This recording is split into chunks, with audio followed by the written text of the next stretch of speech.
Hi, everybody. Good afternoon.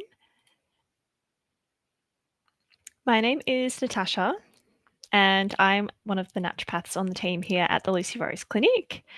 So, today I am going to be talking to you all about diabetes. So, this is a very hot topic at the moment.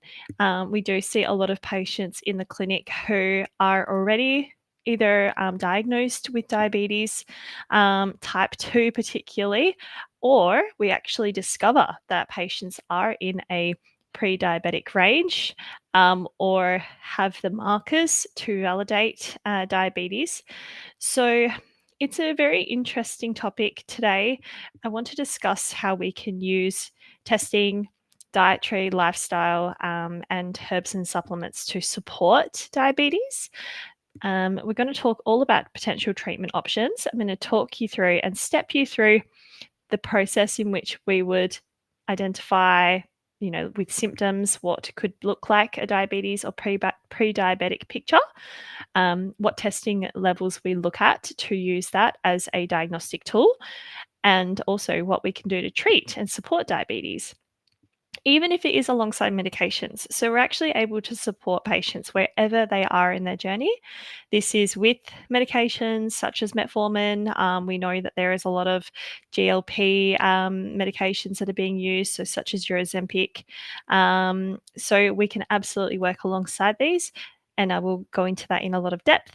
And then some success stories that I have also to share with you from patients who have come to us, gained treatment, and have seen significant reductions in their fasting insulin, glucose, and HbA1c levels. So, as per usual, if you do have any questions, please don't hesitate to reach out to us at the clinic here. Either put some comments in the section below. Otherwise, I am going to also put a little Q&A option in the box here. You can always send us an email at teamlucy at the Lucy Rose Clinic, and we can get you booked in for a discovery call with us to talk more about your personalized treatment. But let's get started. So, the big question, what is diabetes? What is a type 2? What would be considered, something like an insulin resistance? So, when I do see patients struggling a lot with sugar cravings, that 2 to 3 p.m. slump in the afternoon, inability to lose weight, and significant weight gain over a period of time, and finding it very, very difficult to also shift weight, this is something where I would consider the exploration of blood sugar levels. Now, unfortunately, when you do go to the GP and you may raise some of these symptoms with them, if they do say, yes, we'll check things, we'll check your blood sugar levels. Again, unfortunately, what they are commonly doing is something called a fasting glucose level. Now, this is something that does change quite frequently during the day based on foods that you are consuming, and also based on foods that or energy that you're also expending. It is your serum glucose levels, so your serum blood sugar levels, and it can, like I mentioned, change over the duration of the day. Now, HbA1c is another marker that may or may not be tested. It is actually an indicator of your glucose levels over a longer period of time. So, usually, if there is issues with, let's say, diabetes or pre-diabetic, you will see an elevated HbA1c.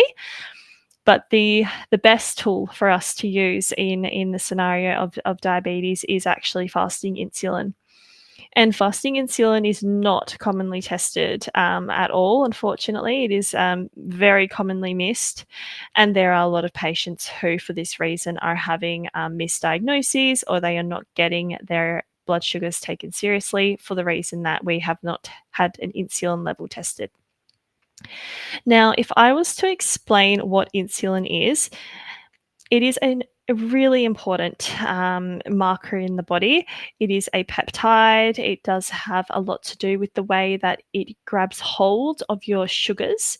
So your carbohydrates, your blood sugar levels. Insulin controls them by either going into the circulation, grabbing your glucose and actually pulling them into your cells so that your cells can use your glucose as fuel for all of the things that the body uses it for. But in the scenario that there is elevated insulin, it will do a very poor job at actually using that glucose in your circulation.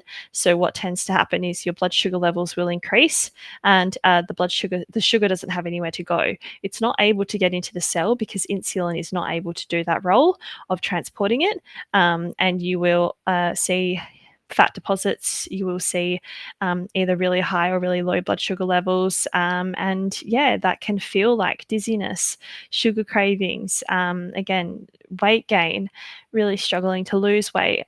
Some other symptoms of as well insulin issues could be so brain fog, getting that shaky feeling really nauseous or dizzy if you've missed a meal, and also sometimes abnormal hair growth as well. So you might see some, darker hairs on the face or some areas where you haven't had hair growth before.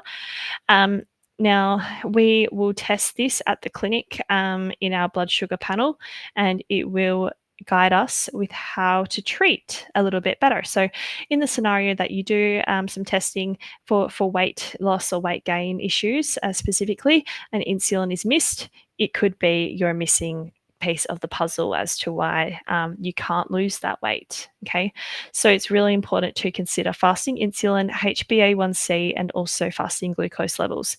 Now, we also do something called leptin. So, leptin is a hunger signaling hormone, and it also plays a really important role in your appetite signaling and the way as well that insulin and blood sugars will behave. So, to have all of these levels together, if we were to see an insulin level that's elevated above 8, we would consider that as a suboptimal high, and we will be able to treat that very specifically. Now, that brings me to treatment for diabetes. Again, lots of people will come and they will say, I am either on metformin, I am either on, Ozempic, Mounjaro, semaglutide, all these different types of peptides that aim to control the blood glucose levels. Unfortunately, the peptides and the injectable medications, they may work for a period of time, they may work to help you lose weight initially, but some may find that they do actually gain weight again after using that. So we want to make sure we're giving you sustainable long-term solutions to your weight loss. And also fix the insulin resistance, fix the elevated blood sugar levels. This needs to be approached through diet, lifestyle, and absolutely through herbs and supplements. We can prescribe some amazing products to help with this, even alongside medications. Now, with insulin resistance, I'm actually going to start with exercise because it's the best tool to help really control that insulin and actually make it work for us. So I always tell my patients, in any scenario where there is diabetes or insulin issues, your best friend to help this condition is exercise, for the reason that exercise will directly stimulate the body to use glucose, and it will also help to control and help insulin communicate and work better in the body. So initially, resistance training is the preferred recommendation. Resistance training can absolutely help to regulate that insulin behavior, access glycogen in the body, help control the blood glucose levels that may be elevated in your circulation. Your muscles will want to be using that glucose. So we need to be doing at least 3 sessions of exercise per week. And when I talk to patients about exercise, yes, it is. I know that it's hard to start. We do need to be doing something more than just a gentle walk every day. The body needs to be stimulated. It needs to be a level of intensity with your exercise that does elevate your heart rate, that does get you panting, that does actually challenge you. If we are not doing that level of intensity in your exercise, it will not be having the best knock-on effect. It can, um, especially if we do really need to make a difference with that insulin. So, yeah, I would be recommending at least 3 sessions of moderate intensity exercise per week, a mix of strength training, weights, and also cardiovascular is really important too. So, whether that's short bouts of intervals and also maybe like long-term cardio, so jogging on the treadmill, swimming, anything that's going to increase that heart rate is actually going to be great for your insulin and your glucose. And a lot of the time, it is something that people really do struggle to do, but it will help to improve your insulin resistance treatment if you're able to get into this exercise regime as soon as possible. Okay. um, Now, beyond exercise, diet. So, my first recommendation for people is always check food intolerances. We are able to see what your body is needing right now. So, if there is also gut issues, bloating, constipation, we would love to do food intolerances first because food intolerances will cause inflammation, which can make your blood sugar issues worse. But diet, otherwise, if we're unable to do a food intolerance panel, you need to be very cautious with carbohydrates that will stimulate your blood sugar levels very quickly. So, diabetes, obviously, we know that the glucose is not, blood sugar levels are irregular. Um, you really need to avoid things that are called high glycemic index foods. So, this is something like white rice, white bread, white sugar. It's a very simple carbohydrates because they will further stimulate and trigger that blood glucose level to skyrocket. And likely, if your insulin is not working in the body, it will cause a big drop in the blood sugars too. So we really need to aim for things like your low GI foods. So these are things like whole grains, brown rice, brown bread, brown or wholemeal flour, anything with a lot of increased fiber on it and less processed, the better, because it will actually gently release glucose levels into the body that will avoid spiking blood sugar levels. Okay, so first option is definitely low GI foods over high GI foods. I really do love improving people's macronutrient ratios. So, talking about macronutrients, what are they? They are fats, carbs, and proteins. Okay. Now, obviously, diabetics are very sensitive to carbohydrates and sugars. So, we need to make sure we are prioritizing your proteins and your fats. This won't just help with regulating your blood sugar levels, but it will also help to keep you fuller for longer. So your proteins, they will digest a lot slower than what carbohydrates do. So carbohydrates will, again, digest very quickly, metabolize very quickly, release energy very quickly. But a protein will actually digest slower, release energy slower, and keep you fuller for longer. So if you can strategically change your meals to have a higher portion of protein, moderate fats, and very cautious with the carbohydrates that stimulate blood sugars, then you are able to help your body use those macronutrients better. I do love recommending things such as, chromium and inositol-rich foods. So these are actually two nutrients that we use to help support your blood sugar levels. They are two amazing molecules that help to treat diabetes, particularly in the clinic here. So when I do make this transition into herbs and supplements, I will say now that everything is personalized to a patient. So there is unfortunately not a one size fits all approach with herbs and supplements to help with diabetes, but we do have some common key things that are fantastic to help regulate blood sugars. So, my favorite and best herb for this is something called gymnema. Gymnema really works to help the the sugar cravings. So when you do have an elevated glucose level and you're just consistently in diabetic picture looking for sugar, lollies, anything to help keep you satisfied, gymnema is an amazing herb.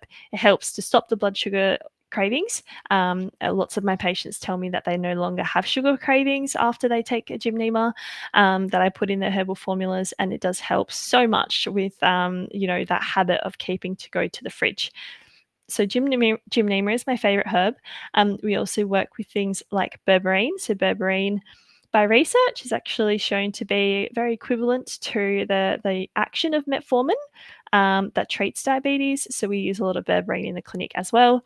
And we also like to use our, again, nutrients, inositol, chromium, all these fantastic B vitamins and essential nutrients that are going to help with controlling your blood sugar levels as well. Now, when it comes to supplementation, again, it is based on people's testing. So we do need to make sure that we are doing the testing first to identify where your levels are at. And we also like to provide a lot of liver support too. So we understand that when there is elevated insulin and diabetes, you do tend to have higher liver enzymes. So your liver does tend to struggle. So even working with detoxification is really important as well. Now, the reason why we also focus on thyroid a lot here at the clinic is because it is the master endocrine gland. Now, it does actually control things like your blood sugar hormones and your blood sugar levels. So, as well as looking at the importance of testing your blood sugars, we also like to look to the thyroid as well. If we can help support the thyroid to support your speed of metabolism, we are also in turn helping to support your blood sugars.